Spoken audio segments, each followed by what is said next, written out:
Three, two, one. This is John Cullen with another episode, and today I'm joined by another eyewitness from the Las Vegas shooting.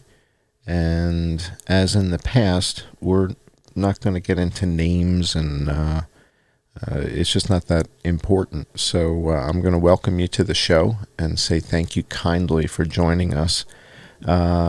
First question, did you see the dock walking guy's video? Did you see the video? I sure did. You did? Cool. Yeah, I watched the whole hour-long plus video you did the other day. And you've been watching our stuff for some time, right? You've been watching the channel for a while, right? I've been watching it since your first video. Wow. Okay. And I'll tell you the reason I did that was I seen some things that night, and including helicopters, and you were the first one to actually come on board and claim there was helicopters there. And I knew what I seen, and I only believe what my two eyes see. And no one else would come through with that narrative, and you haven't varied from that for over 3 years. So I pretty much watched every video you've put out, including the coronavirus stuff. And why don't you tell the audience a little bit about your background, where you're from, your experience that night, and just kind of walk us, kind of through kind of the basics, and maybe if you've got any kind of special qualifications, that would be interesting as well, right? All right. Well, I honestly used to live in Las Vegas. I used to be a paramedic there, certified by Clark County, Nevada.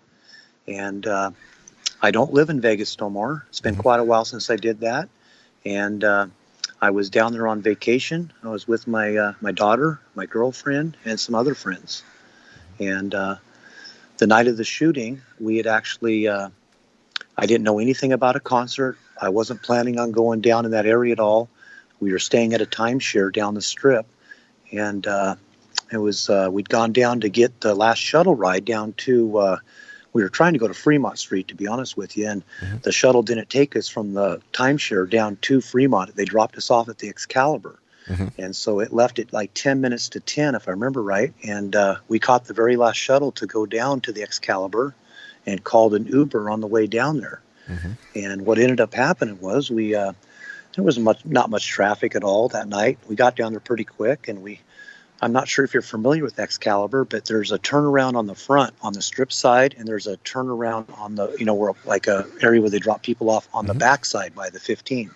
And we get dropped off on the back side of the 15, and everything was normal. We were waiting for Uber, and we just had got off the shuttle, and it was waiting to pick people up to take them back to the timeshare. And here comes one of my buddies who had been already down there, and him and his wife, and he was pretty amped up. He was, pretty stressed out, and I was like asking him what was going on, and he said as they were walking across the Sky Bridge from New York towards the Excalibur, they were stopped by security, and they said there had been a shooting.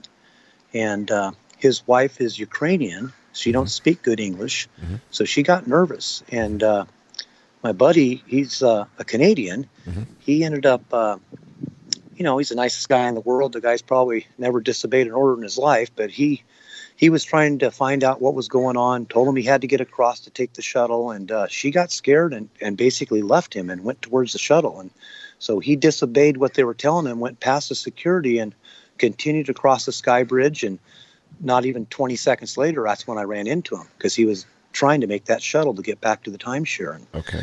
And so I said, well, you're okay, right? You're not shot. It's all right, and I'll see you in a little bit. And so he got on the shuttle, and the shuttle left and took off. And it was probably about 2 minutes later, all of a sudden I see a couple people, or actually a lady came out with a yellow security shirt on, and she was running. And she ran down, opened up a door, pulled a bicycle out, and took off towards the backside of Excalibur. That's where we were at, in the backside. She was going down towards, I guess it would be Tropicana. And right behind her came two more males in yellow security uniforms, and they were running, and they didn't get a bike. They just ran after her. So something was going on. We kind of knew that, but I wasn't really paying too much attention to it. And so I asked my buddy, the other one that was with me, and my daughter and my girlfriend on the shuttle, hey, what's up with the Uber? And he said, he said there's been police activity. He's not canceling the fare. They're still coming, but they're going to have to reroute. And so we're waiting there. And next thing you know, I heard a real faint, it sounded like a rotor wash from a helicopter. And, there's a lot of noise down there. And, it just didn't seem, and so I looked up in the sky, and right in front of me, I see a helicopter hovering. And it's literally about 80 to 100 feet above the Luxor. So if you're familiar with the Excalibur, on the back side where the turnaround was where we're at, it's about 2 to 3 football fields away is all it is to the Luxor. And right above the Luxor, there's a helicopter hovering. And it was low. I see helicopters, down there all the time, especially when I live there. But I've never seen one this low. I've never seen one stationary. And I never seen one that looked like this. This was a real small helicopter. It was black, and it had a blinking red light on the back end of it. And, all of us seen it. My daughter, my girlfriend, my other buddy was with me. We were all looking right at it. And, that's weird. I've never seen one like that. And probably about 20 seconds later, that helicopter tilted forward and flew towards the strip. And it was so low that it actually went behind the wing of the Excalibur. We couldn't even see it no more. That's how low it was. And it wasn't 5 seconds after it got behind the wing of the Excalibur, and we hear brrrt, brrrt, brrrt. And I'm like, I look to my buddy and I go, dude, that sounds like machine gun fire. And he said to me, he goes, yeah, it did. And I go, no, that really sounded like machine gun fire. And he goes, I know. And we're like, can't see the helicopter, nothing. And probably about 25, 30 seconds goes by, and that helicopter shows back up. And it's flying back towards the freeway, and then it spins around. And I haven't seen a lot of helicopters in my life, but this thing was out of control. It was left, it was right, it was up, it was down, it was trying to stabilize. And then he got stabilized, and he spun right back around in the exact position he was in when we first noticed him, 80 to 100 feet above the Luxor, just sitting there. And we'd had a couple drinks that day, and I'm looking up at him, and we're up at the helicopter, and I say to everyone, I go, well, there ain't no way he's down there shooting the strip up. I mean, it's Vegas. It's Sunday night. They're filming a movie. They got to be filming a movie. That's exactly 100% what I thought. I never in my right mind thought nothing else was happening besides somebody was filming a movie. So I asked my buddy, I go, hey, so what's up with the Uber? He goes, yeah, he's still coming. And I go, okay, well, listen, the girls got to go to the bathroom. I'm going to run inside real quick with the girls to watch them and let them go bathroom, and I'll be right back. Wait for Uber. So I take my daughter and my girlfriend. We go inside the Excalibur. I go take a leak real quick, and I get done fast and come out to make sure I got him. My daughter's an adult, but she's never really been in Vegas, in a big town like that. And I wanted to make sure the both the girls were okay. And so I got him. And as soon as I got him coming out of the girls' bathroom, there's my knucklehead buddy. He's right next to me. And I'm like, what are you doing? You're supposed to be outside waiting for the Uber. And he looked at me, and I knew something was wrong when I looked at him. And he said, look at the girl. Look at the girl right there peeing on the carpet. And I said, what? And I look, and there's a woman dressed up in a miniskirt, and she is peeing herself all over the carpet in the middle of the Excalibur. And I have, to this day, I've never seen nothing like that. And I was like, whoa. And he goes, look at the guy next to her. He's got blood all over him.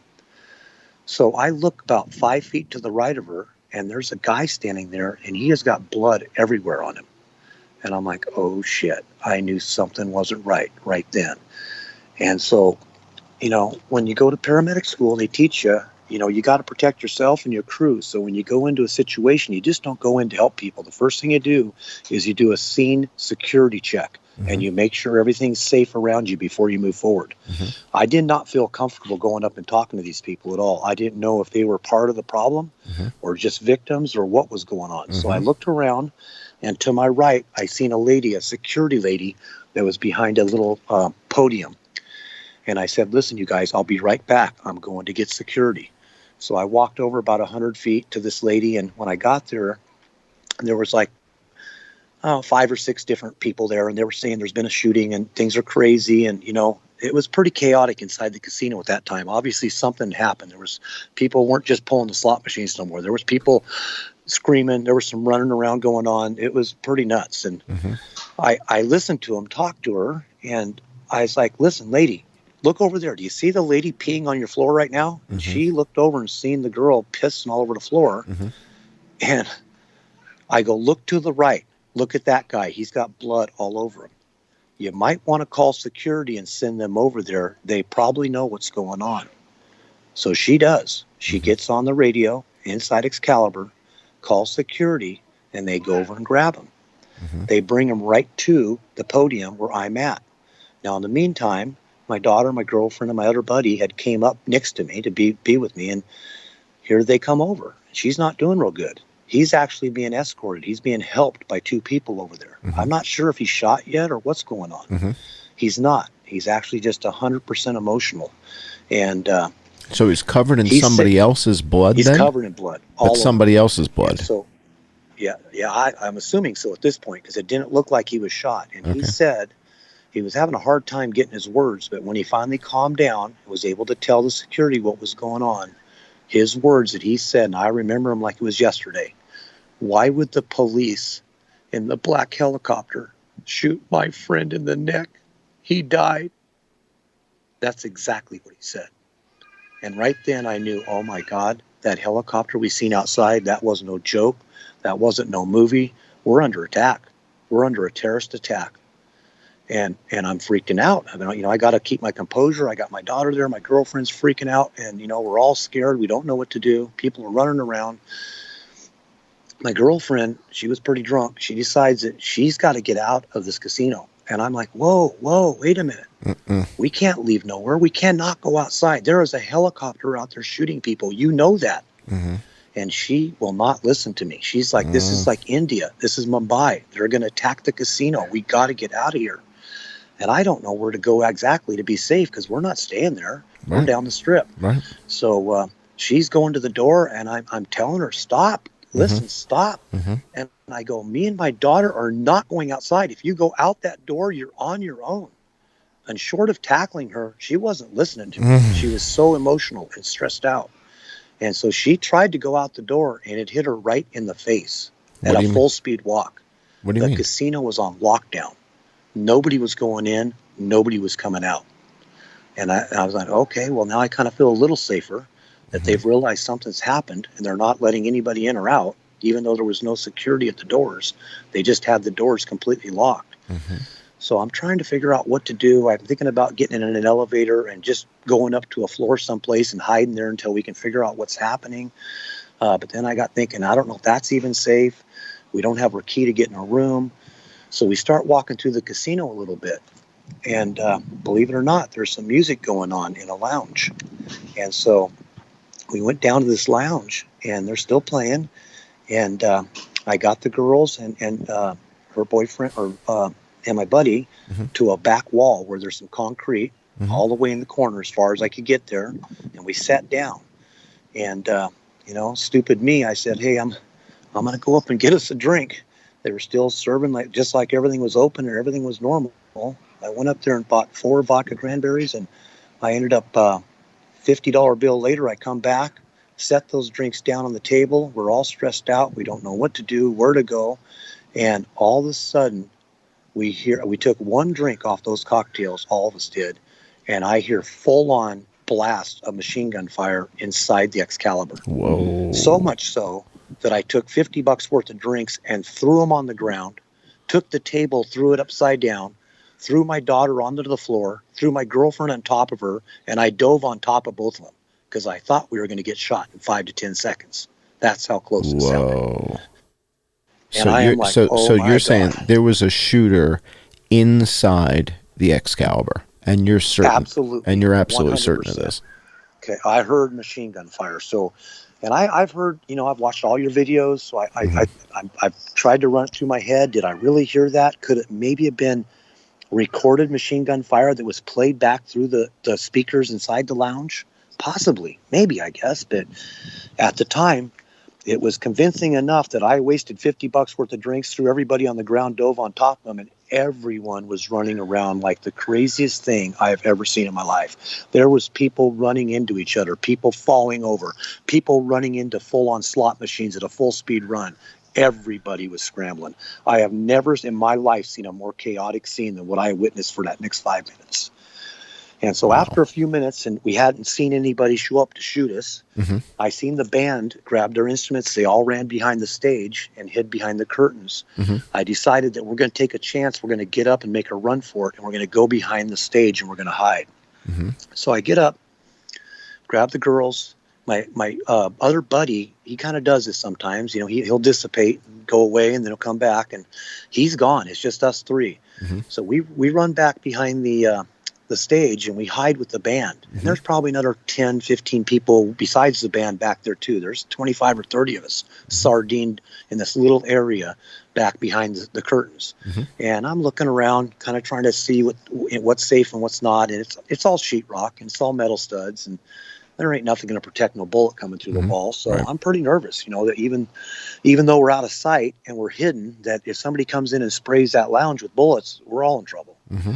And so we're sitting back there for probably, 5 minutes, 6 minutes, not very long.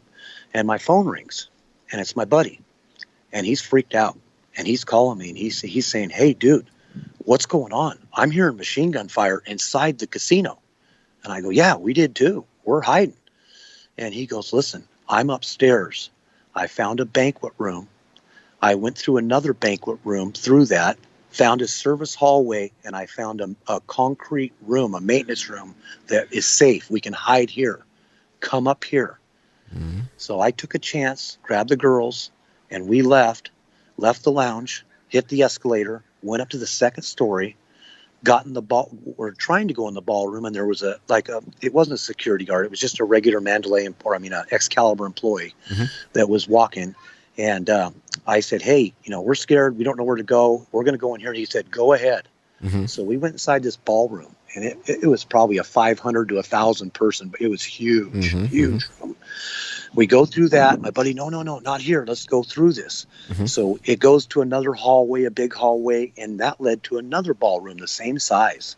And so we go through that, and we go out the back of that into a service hallway where they probably bring, all your food and stuff. And down that about 100 feet, he's got us in this little maintenance room. And we go inside there, and there's all kinds of pumps and, water pipes and different stuff, fire sprinklers. And anyways, it was actually had a lock on the inside of the door. So we went inside there and locked ourselves inside. And we stayed in there for about, probably 10 minutes, maybe 15 minutes. Okay. And at this point, my girlfriend starts freaking out again. She starts getting claustrophobic. She feels like, how are we going to know when somebody does come? It's really the police. Right. I mean, we got no cell phone coverage inside the room at this point because it's all concrete blocks. All our phones are not working. Oh, boy. And so against my best judgment, I let them talk me out of leaving. And we left that safe, secure room we were in, and we went back down the service hallway to the second ballroom that we'd gone through. And by the time we got in there was 50 people now, maybe 75 people. Okay. And they were filtering in regularly. Right. So we actually tried to walk to the front of it, and at this point, there's actually Excalibur employees now checking purses, frisking you down, looking at you, making sure you had no firearms or nothing on you before they'll even let you in the room. we were up there fast enough that no one had checked us because no one was there. But now they're actually checking people. So we go back. We realize at this point that this is a safe spot. We go back to the second big ballroom and we grab a chair. We get a table. John, by the next 45 minutes, probably wasn't that long, probably 30 minutes after we went back in there and grabbed a chair and a table, they come rolling in blankets and pillows on these carts. And I'm talking hundreds of them. Because by this point, there's 400 to 500 people in each room. Wow. And these blankets and pillows are hot. Like they just came out of the dryer. Laundry. Yeah. The laundry operation. What? Yeah. Exactly. Yeah. And I'm like, well, how do they know we're going to need a blanket and a pillow? I mean, they're acting like we're going to be here all night. I mean, that something didn't make sense to me right then. Why are they wheeling all these hot pillows and blankets down like they're just freshly washed, and there's carts after carts after carts, and everyone's got a pillow and a blanket. Well, we ended up spending the entire night inside that ballroom. About every hour or so, they would have a SWAT team come through, and they were heavily armed with machine guns. And they weren't dressed like in regular police garb. They almost looked like they were undercover a little bit, but they were going through and walking the crowd and checking things out. And, so we're getting pretty nervous. We're not really sure what to do. We can't really leave. We know that we're trapped in this room. And I'm actually starting to think, my God, this is a setup that they've done this to get everybody in these rooms. And there might be a suicide bomber or something inside here. And, so we're worried about that. We start looking around at people and trying to, be suspicious to see if somebody looks outside, who's got a backpack, who's got a bag with them that maybe could have something bad inside it. And, we're really nervous. And so by the time that, basically, our phones die, which was 2 o'clock to 3 o'clock in the morning. They all kind of died at a different time based upon our battery charge. We had heard there was 5 people dead and like 12 shot. And we're like, oh my God, this is horrible. I can't believe this has happened. This has been a terrorist attack. And so, that's when our phones died and we really didn't know what was going on. And so, we tried to sleep, but we really couldn't. And so, we just laid underneath the table and stayed there. And I think it was just a little bit before 5 o'clock in the morning. They actually didn't really announce anything. All of a sudden, you started seeing people leaving. And we kind of realized at that time that, they'd open up the gates and people were allowed to go. Well, the sun was coming up, right? The sun was coming up about 5:30 a.m. or so? Yeah, at that time, I didn't really know because, we were inside the building. And right. Our phones were dead. We didn't even know what time it was. It seemed like we'd been there a long, long time. Right. So we ended up going out. And it was, by the time that we found our way outside the Excalibur, it was light outside. And people were everywhere. There was thousands of people, and there was no buses running and hardly any taxis going. So Obviously, meaning people no in the streets, going. you mean? People in the streets, people in the drive-through area, people walking up and down Las Vegas Boulevard? What do you mean people everywhere? Well, no, we didn't. Well, I was not on the strip where the concert was. See, at this time, we'd heard throughout the night by listening to the reports that there was a shooting at the concert. And that was the first time I even knew there was a concert going on. I had no idea what that helicopter was shooting at. I thought he was just spraying the boulevard. I didn't know there was a concert going on until we got trapped inside the ballroom. So when you got in the ballroom, were there other people with like Facebook and Twitter and people were sharing and telling everybody like, here's what's going on? Or did no one know because no one had any connectivity? It wasn't like there was a lot of people talking about it. It was only the people right directly next to you were like, you could see them like, oh my God, ooh. And so we found out throughout the night there was more than 5 dead and 12 shot, but we had no idea how bad things were at all until we actually got back to the timeshare. And that wasn't easy because when we got outside and it was light out, there was actually 5 of us total. And there was no way that they could only take you 4 people at a time inside a taxi by Vegas code. And so no taxi driver would even give us a ride. And so finally I offered a taxi driver $20 on top of the fare to just get us out of there. And it didn't happen the first time. We went outside and, the night the shooting happened, it was 80 degrees out. It was warm. The girls weren't dressed up in very much at all. Well, I went out the next morning with them and I was cold. So I know they were freezing. And after about 20 minutes, 30 minutes of trying to get a ride, we couldn't get one. We actually went back into Excalibur just to warm up. Mm. And then after we warmed up, we tried again and went out. And the second time we went outside, that's when we were able to get a taxi that broke the law and gave us a ride and took us back to our timeshare. And so we didn't get back to the timeshare till like literally 7 o'clock in the morning. It took us that long to get back. And by the time we got back, the first thing I did was turn the TV on because I wanted to know what the hell happened. And to my amazement, there was somebody on that TV that just startled me, that I couldn't fathom. Hillary Clinton was on TV, and she was talking about the need to ban bump stocks. And I was like, what's a bump stock? I didn't even know what a bump stock was. And I'm asking my buddies, and actually nobody knew. And I'm listening to this, and you know, the more I think about it, I'm like, the shooting happened at little after 10 o'clock on a Sunday night. It's now 7 o'clock on Monday morning, and she's already up, taking a shower, got herself dolled up, and she's on TV talking about banning bump stocks. And if I remember right, she had lost the election 11 months before this. Where's Donald Trump? Where's our president? Why ain't he on there talking about this? What's she doing on TV? It didn't make no sense to me at all. They're trying to push some sort of a gun narrative on us. And how does she even know what's going on at 7 a.m. in the morning? And where's Trump at? And why isn't he not talking about this? And I didn't get it. I was just, dumbfounded on why she was even on TV and who woke her up in the middle of the night and told her what was inside that room. And how come she's the one giving this news conference? It just didn't make no sense to me at all. And then finally Sheriff Joe comes on, Lombardo, and he's talking, at first, I mean, I don't know if you guys got this, but at first he was saying there's got to be more than one person involved. And he was saying that during the first news conference. That's right. With Aaron Rouse standing right behind him. That's exactly right. He said, come on, you really believe this guy did this all by himself?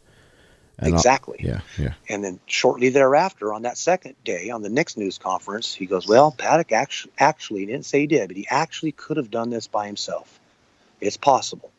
And by the third day, he had done it by himself. And that didn't make no sense. And so to me, because I know what I seen with these two eyes, I seen that helicopter, I heard machine gun fire, I seen the guy with the girl peeing all over the carpet, saying that his buddy was shot in the neck by a police helicopter and he died. I was thinking they were hiding, telling everyone about the helicopters because they didn't want everybody in that whole city to freak out. And everyone to be running for the airport. They'd want to be getting out of town as quick as they could. Not only that, Vegas would be a ghost town. Nobody'd want to go back to that place if they told them we really were attacked by the air by helicopters. Even though I know it happened and nobody was talking about it. And it took me, I think, a week and a half, maybe 2 weeks after this shooting before I found your channel. And you were the first one to say this was an aerial assault by helicopters. And I said, damn, there's somebody that knows what's going on. That's when I started following you. Wow. Unbelievable. Now, when you guys were standing outside, when you were out back behind the Excalibur, and you said you see this helicopter hovering over the Luxor, and you see it over there, and you're kind of looking at your girlfriend, you're looking at your daughter, you're looking at your buddy, you're all like looking at each other like, what the hell is this thing doing over here? And you said you kind of thought they were making a movie because it just seemed so out of place, right? What else could it be? Now, you said then it just kind of headed, like, I guess, between the Excalibur and the Luxor towards the venue. Did I hear you right, or did I get that wrong? Well, am I confused? You're very close. Okay. I didn't say nothing about the movie until after I heard the damn machine gun fire. Okay. That's at first I just seen the helicopter hovering there. And I figured, God, that guy's pretty low. I mean, usually they're always up 1,500 feet, 2,000 feet, and they're always going in a circular motion. They're never stagnant, just hanging there. This thing was literally 80 to 100 feet above the pyramid. It was just right there. I mean, it was closer than 3 football fields to us. We could hear it, and it wasn't like you could hear it. Pop, pop, pop, pop, pop, pop, pop. It wasn't like that. It was it was real soft. Interesting. Real just. But loud enough that's why I looked up. I didn't look up and just all of a sudden see it. I looked up because I heard something. That's why I looked up.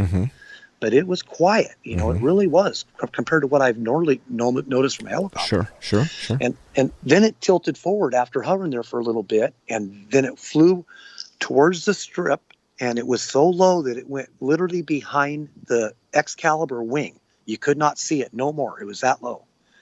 And it wasn't 5 seconds later, and I heard the machine gun fire, like 3 blasts. It was brrr, brrr, brrr. And that's when I looked at my bike, dude, that sounds like machine gun fire. And he says, God, it does. I go, no, dude, that really sounded like machine gun fire.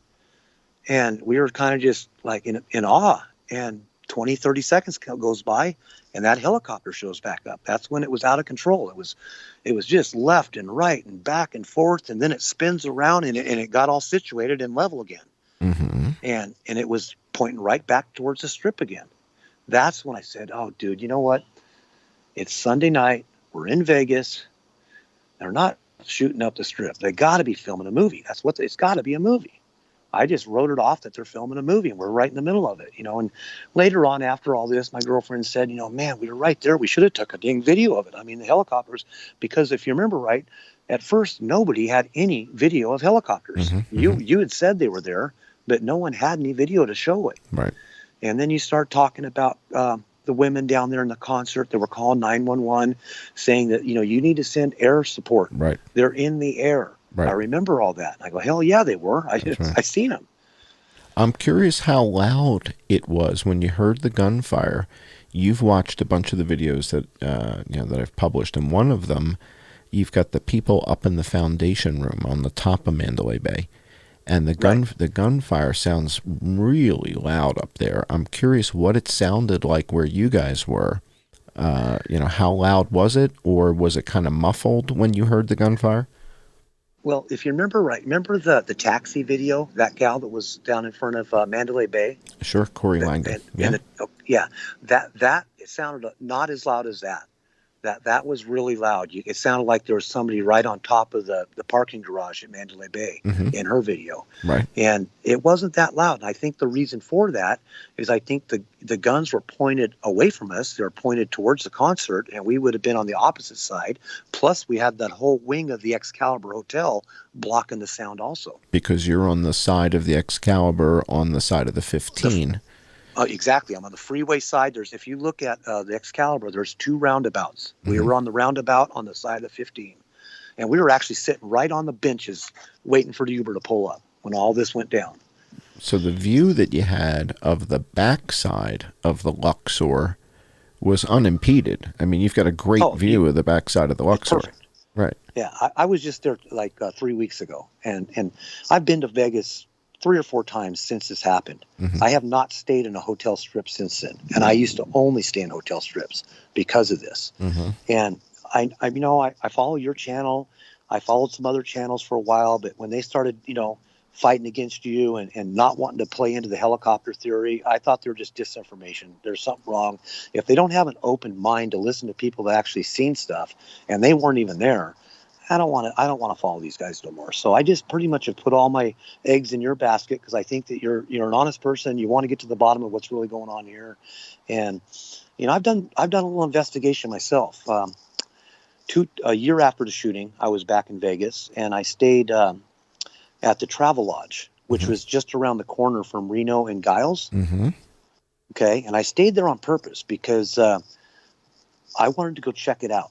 It's near Hooters, right? The Travel Lodge is near Hooters? It's between Hooters and the venue. You're right. Okay. And so, basically, you remember Melissa Ramirez? Yes, of course.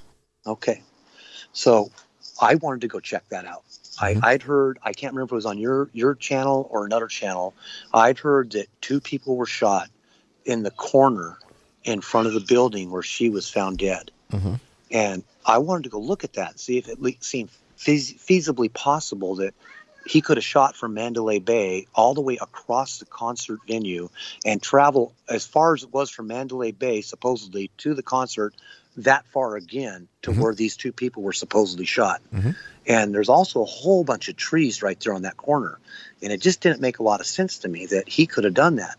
And as I walked towards the fuel tanks to go check those out, I said, this right here, this is where that Melissa Ramirez was shot. And so I went into that parking lot, and I actually found her gravesite.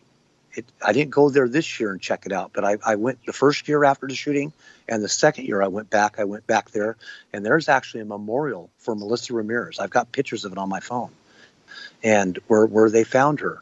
And The funny thing is, if you remember right, at first people tried to render her aid, and then they pretty much, she was dead. So somebody put a coat or something over her. Yes. And the weird thing was a Ford Raptor pickup pulled up, and 2 or 3 guys got out, and they looked like plainclothes police officers.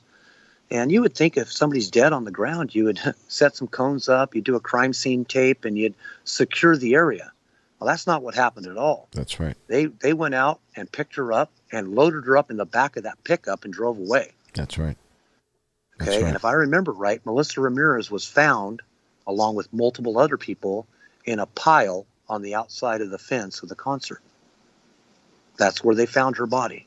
They didn't find her where she died. Somebody picked her up and drove her over and dropped her off right outside the concert in a pile of bodies.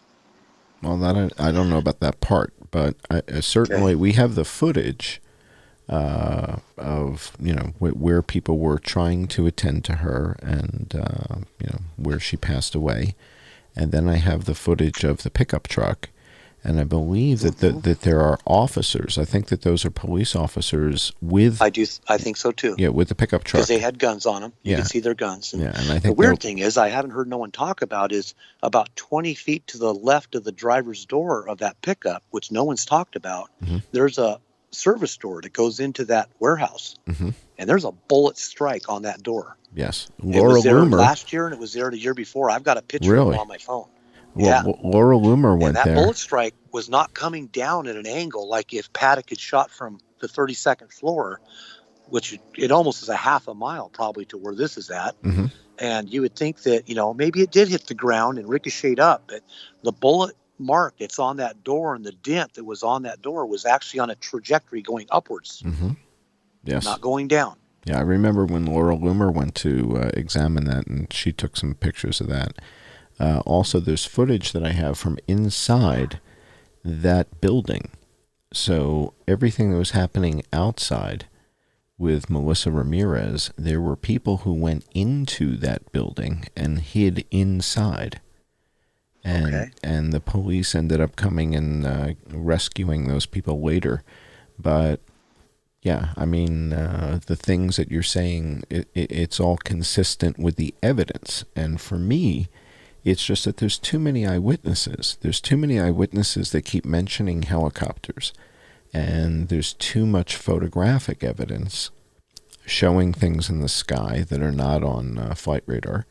And then there's no photographic evidence of any gunfire coming from 32-135. The only thing we've got are a couple of shots coming from 32-134.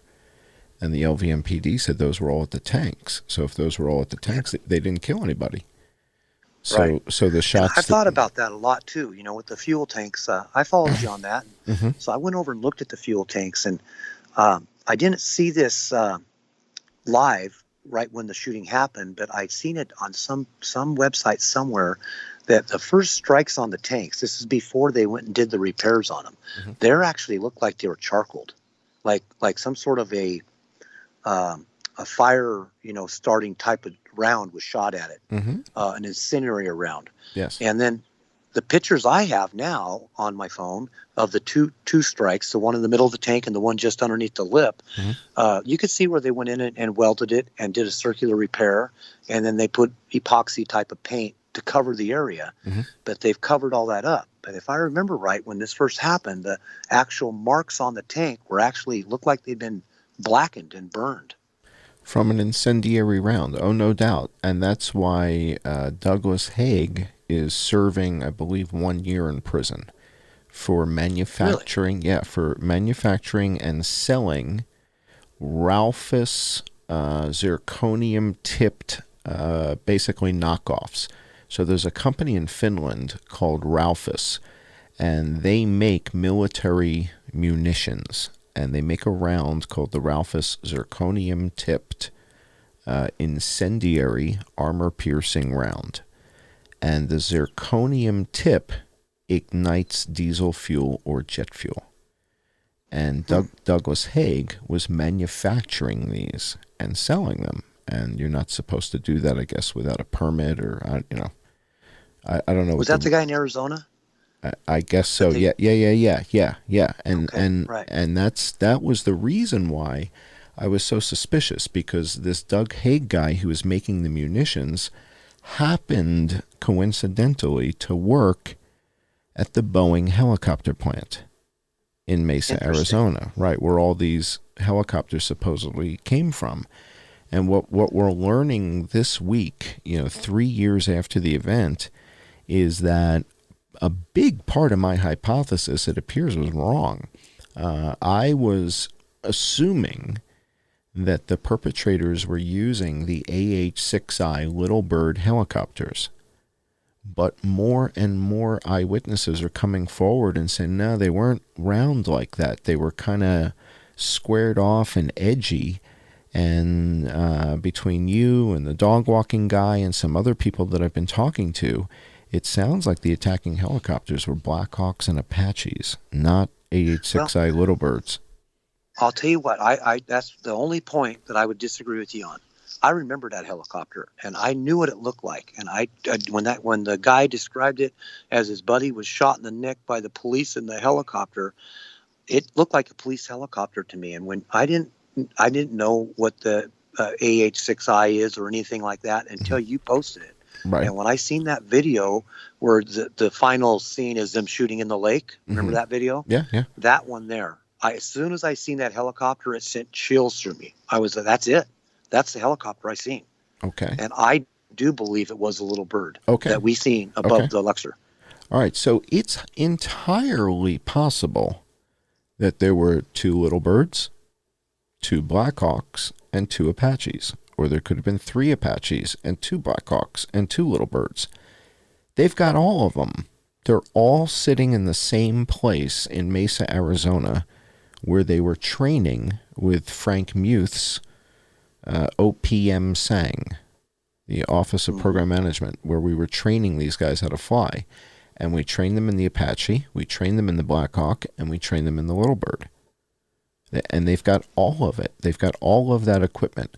I assumed they would use the Little Birds because there were half a dozen of them sitting there waiting for delivery to Saudi Arabia. But more and more eyewitnesses are saying, what I saw looked like a Black Hawk, and then dog walking guy says that the ones I saw were Apaches. Yeah, I remember him saying they were square or rectangle or whatever. And the one I seen was round. It was small, round.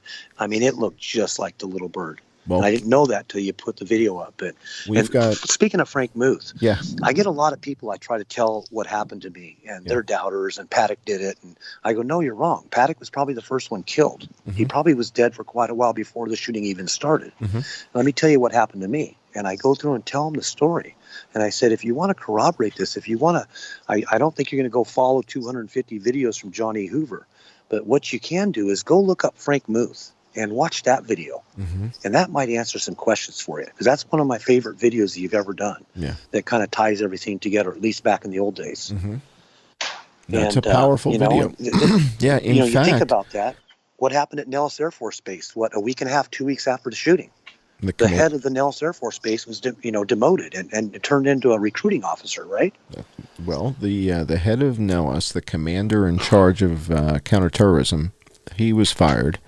And Frank Muth, who was the head of OPM SANG, he was put in charge of recruiting, which is the biggest slap in the face in the military, is to be sent to the recruiting office. For that to happen.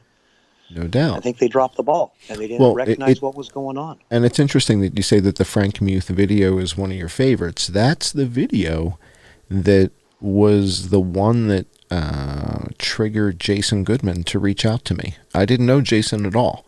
And Jason, I knew his work because he was, kind of a big deal, and he did a show with Jake prior to that. Oh, yeah. And so I knew his work, but I didn't know him. And then he sends me a message and said, hey, I just saw your Frank Muth video. So that was the one. That was the video that triggered everything with Jason. And from there, we did a show together, and, the rest is history, they say. So, another time I did a little investigation. This was on This was the first year, 1 year anniversary, pretty much. I was down about a year later. Right. And I decided to go into Mandalay Bay. I wanted to check out the Michael Jackson cinema because there was a lot of talk that there was dead bodies on the floor in between the Delano and around the Michael Jackson Theater, which is pretty much an open gaming floor all the way to, the Mandalay Bay. Mm-hmm. So I went and checked all that out, walked down, looked at the Delano, and then I got the courage to actually try to get up to 32th floor and check it out. Mm-hmm. So I went to the elevator. There's three, I think if I remember right, there was three different bays, and I took a guess on which bay it was in. I think I had it lined up right. And anyways, I jumped in the elevator with about 4 or 5 other people, and everyone, you have to have a room key to be able to activate the elevator. And I obviously didn't have a room key, so I was like, I'd played dumb, and I'm looking in my pockets, and I'm like, hey, damn, I don't got my key. Hey, will somebody push floor to 29? Mm-hmm. And so someone put their key in and pushed 29. And I went up and got off on 29 and figured I'd go right up and I'd be able to, get to floor 32 in just a few floors. And funny thing was, once I started walking up, it wasn't floor 30 no more. I went up one floor and it was like floor 55, if I remember right. Oh, they renumbered them. Yeah. They renumbered them. Absolutely. Okay. And so I actually went back down. I was, okay, I'm on floor 29. Well, I'll go up one. It's got to be 30. Mm-hmm. Well, that was 55. And went up another one, should have been floor 31, and it was 56, and then I get to floor 57. And when I get there, now, mind you, this is a year after the shooting, there's no doorknob on the door. And there's a big sign that says, no trespassing, violators will be prosecuted. And it's really weird because, I'm pretty inquisitive. I look at the door casing, and there's actually a pry mark on the door casing. And I was asking myself, was this the pry mark when they were trying to pry to get into Paddock? Mm-hmm. And I look over to my left, and there's a chair there with some Kleenex and a newspaper. So they've obviously had a security guard up there protecting that door. Right. And it happened to be pretty recently, and he must be on break or something. I got lucky. And so I wasn't able to actually access floor 32 like I was trying to because they have no doorknob on the door, and it was renumbered number 57. It's interesting that they've got somebody posted in the fire escape. I took pictures of that. I got pictures of the door. I got pictures of the bent casing, and I got pictures of the chair. Wow. Sitting right next to it. Wow. Yeah. This is an incredible account. This is remarkable. I think. Well, I'm pretty inquisitive. I just, I don't know. I don't trust things the way that they portray them on the media all the time. My brother, I used to think he was a conspiracy nut, and he asked me, where are you getting your news? And I told him I'm getting on all the channels, and I averaged it out. He goes, you're brainwashed. And until this shooting happened, and I realized they weren't posting anything about helicopters, even after there's plenty of evidence there was, that maybe he wasn't so far off the base. Maybe I was getting brainwashed because the narrative coming across the real mainstream media wasn't the truth. It was what they wanted us to hear.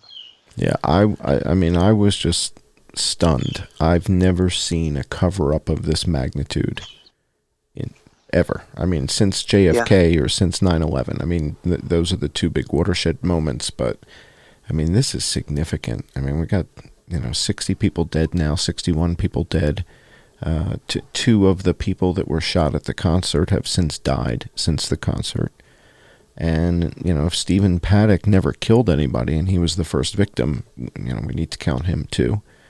Yeah, exactly. Yeah, and, given your account and given the dog walking guy's account and given what we heard Clarissa say, given what we heard on that 911 call, given what we heard from Ben Sweeney from inside his hotel room, I mean, it's at some point, the amount of evidence that we have accumulated here is just stunning. And as Jason likes to say, this is the prima facie evidence. This is the best, the best example. This is, we have compiled together as a, as a group, just an overwhelming amount of evidence. And we're going to have to go to Aaron Ford, who's the Attorney General, who's the boss of Joe Lombardo, and insist on a trial. He deserves a day in court, but forging evidence, lying to the public, both Joe Lombardo and Aaron Rouse, I think they need to have their day in court. And I think a jury of their peers needs to decide, is this okay? Are we as Americans okay with being lied to by the government like this? And it's just amazing how many people will really just take it at face value on what's on the news. That, oh yeah, I mean the guy that shot all the people. And I just said, no, you're just not getting it, okay, at all. And you think about, there's other things, George Soros, he put a $40 million short on MGM stock shortly before the shooting. He's one of the few people that made money on this event. That's right. Okay, I followed all that. I followed the crisis actors. It didn't make a lot of sense. They were trying to blame a lot of this on, it was just a fake event. No one really died. And, I didn't play too much into that until I started watching some videos. And I believe they're from your channel. And if you remember right, there was a police officer with a helmet on, like a SWAT guy, and he was in the Mandalay Bay security room. And they were basically, all of a sudden there was reports of an officer shot, and it sounds like he was shot with a pellet gun. And they started laughing a little bit. And then he said, oh, he's been transported to UMC. Well, that's University Medical Center. I used to take people there and drop them off when I was a paramedic. Sure. Okay. And then all of a sudden, during the footage being filmed, actually the live actual shooting started. And the security guard that was running the room, she realized what was going on, if you remember right, and told the police officers. And he goes, oh, well, where's that? What's Route 91? Acting like he didn't even know what Route 91 was. Right. And then he said, oh, you mean the event on Reno and Giles? If you remember that? Yeah, okay? yeah, absolutely. And so I'm thinking, wow, was that the guy that maybe got shot? And that's why my friend was stopped going over the skywalk from New York? And they knew all about this before any of the shooting at the concert even started? Wow. Okay, and I'm just my own head, trying to figure this out. I was thinking about that. Oh, this is interesting. Okay. I see it. Then all of a sudden you end up dropping the stuff on runway 19. Right. Okay? That was pretty strong right there. Okay. And, the Citation 550 flight coming out of Sacramento, the medevac supposedly. And all of a sudden we've got people calling from Signature Helicopters or Signature Airlines that we're getting overran. There's people with guns and stuff. And if you remember the police video when they were flying in the helicopter. And I think you said this has got to be the worst filming ever. Because they weren't really zooming in on what was going on, but you could see multiple people walking in groups of 4 with machine guns. Sure looked like it to me. I mean, I didn't want to jump to any conclusions. I wanted to let the audience, see what they thought. What I got out of it. And then all of a sudden, the guy that busts down the door an hour later is Levi Hancock, and this guy's SWAT officer number 21 or something, right? Yeah. And I'm like, well, where was 1 through 20? Exactly. This is the biggest event we've ever had in Las Vegas. Where the hell was number 1 through 20? Exactly. And Levi's alone. Levi, where's the other 19? There's 40 of them. There's 40 of them. So Levi's with 2 dog handling guys that both left their dogs in the car. Right, so they're real helpful. And then O'Donnell, who's going to shoot through the door as they blow the door. O'Donnell's the one who discharges his weapon, so he's real helpful. I mean, Levi Hancock's got to be looking around wondering, so this is my team? I got two dog handlers without dogs. And then we wait, for the autopsy to come out, and they're really they don't got like I don't know how that turned out on Paddock per se, but it did look like he was shot in the mouth and the chest to me. Indeed. And it looked like the blood underneath his head was dry, but the other blood on him was wet. It didn't look normal at all. Indeed.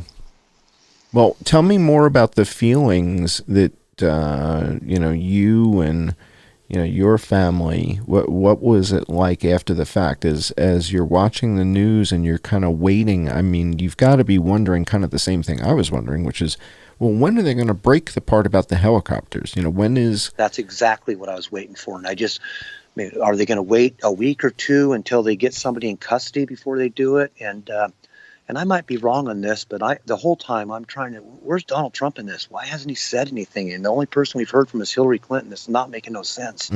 And then Donald Trump, I believe it was 1 week, maybe a week and a half after the shooting, the first thing I remember him saying was, Saudi Arabia will take care of their own problems. Mm-hmm. And I'm like, what are you talking about? Mm-hmm.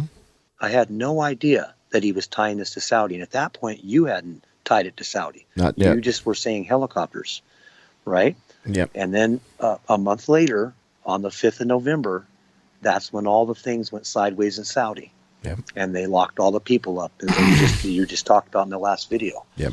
And the helicopter was shot out of the sky, and I'm thinking Trump knew the whole time what was going on. He just wasn't telling anyone.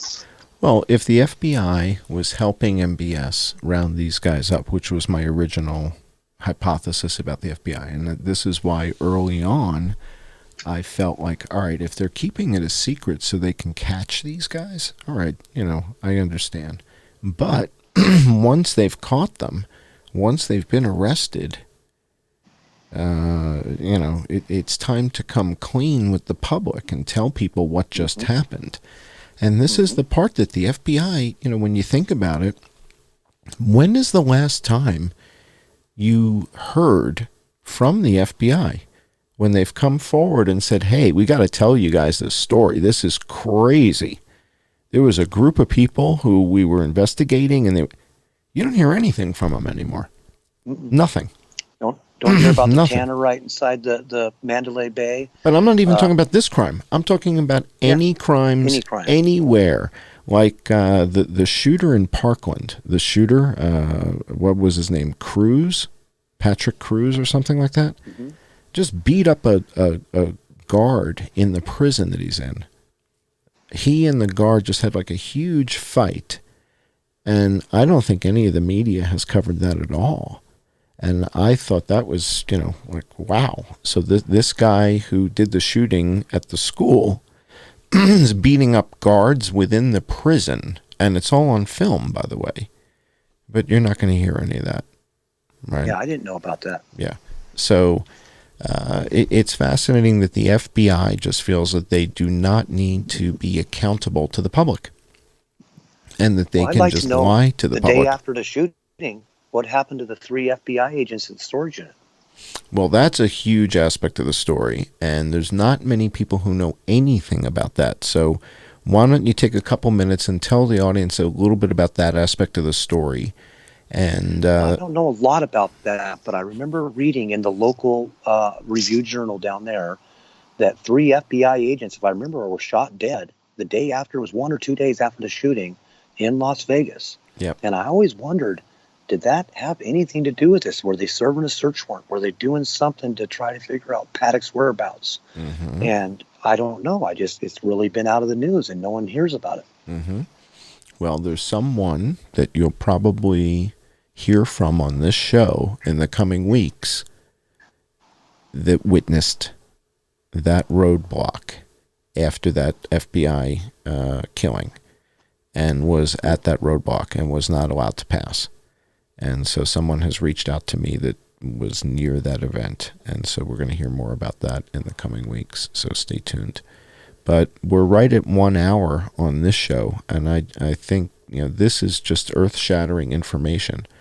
I mean, this testimony about what you saw on the backside of Excalibur and the fact that there were a number of you there witnessing the same thing and, confirming with each other and looking at each other and talking to each other.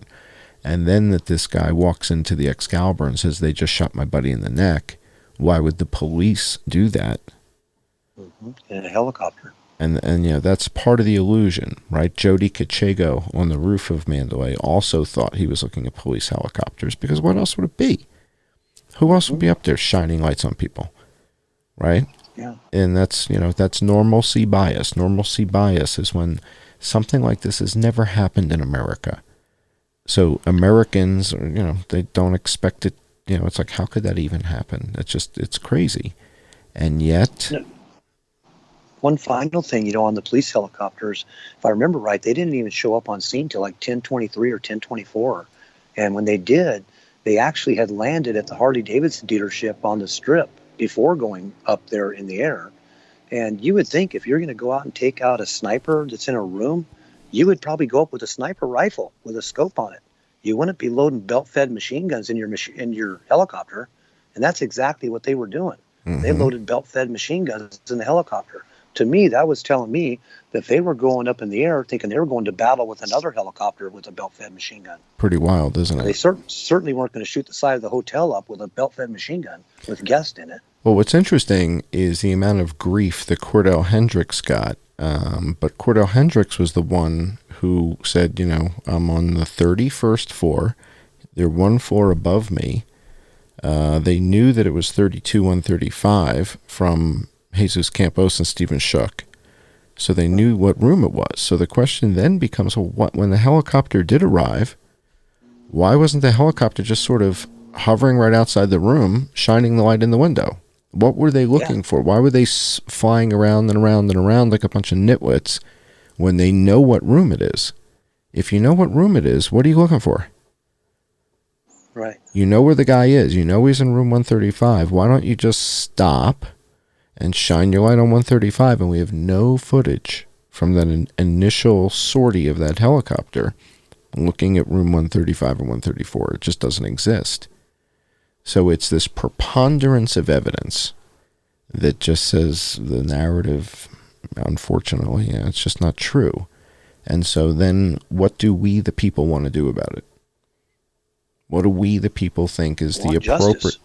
Right. And what do you do? What do you do with Sheriff Joe? What do you do with Aaron Rouse for lying to the public and telling everybody this is what happened, as opposed to what happened, what I know happened, and what, increasingly thousands of people now are starting to realize, wow, we may have witnessed a coup d'etat attempt here on our soil of their royalty, which is, again, it's kind of insane, but what the hell else was that if it wasn't that? I agree. I agree. Since something happened on runway 19, and it could have been Jared and Ivanka. You're right on that too. I believe that could have been very well been the case. We're still speculating. I don't have any evidence that that's the case, but it sure would fit. And so that's what I call straw man. That's a straw man hypothesis. We put it out there. We don't have any real evidence to support it, but we look for evidence to support that. And if there's other evidence that comes along that says, no, in fact, it was a medevac, and I was the guy who had the liver transplant, at 4 a.m., then, we'll drop it and say, no, there was a liver on that point. But until then... There was a reason Donald Trump was quiet there, and he was real quiet for quite a while. Mm-hmm. Well, and we'd have been taunting him for some time. And... like I said, he'll never step foot in the United States again. That's not going to happen. Mm-hmm. So, again, I can't thank you enough. This information is earth-shattering, and I think we're getting closer and closer to justice thanks to you. So, well, I appreciate it. I appreciate you having me on. It's taken me 3 years to get the courage to come on and let you know what I see, because I think it needs to get out there because no one's saying it. I can't thank you enough, man. I mean, one at a time, one man at a time, one woman at a time. This is how we're going to do it, and we're going to break it, and justice is going to be served. Again, thanks a million. We won't stop. I promise we won't. I'm John Cullen. Thanks so much. I don't know. We went fucking the very top and. Dude, this my camera's on. My camera's on too. Yeah, turn them off. Turn them off. Yeah, my camera's on too.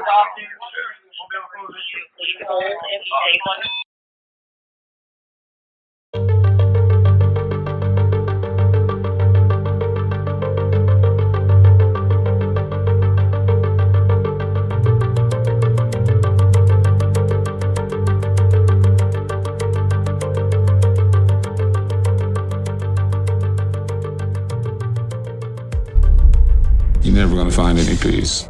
Not till you admit to yourself who you really are.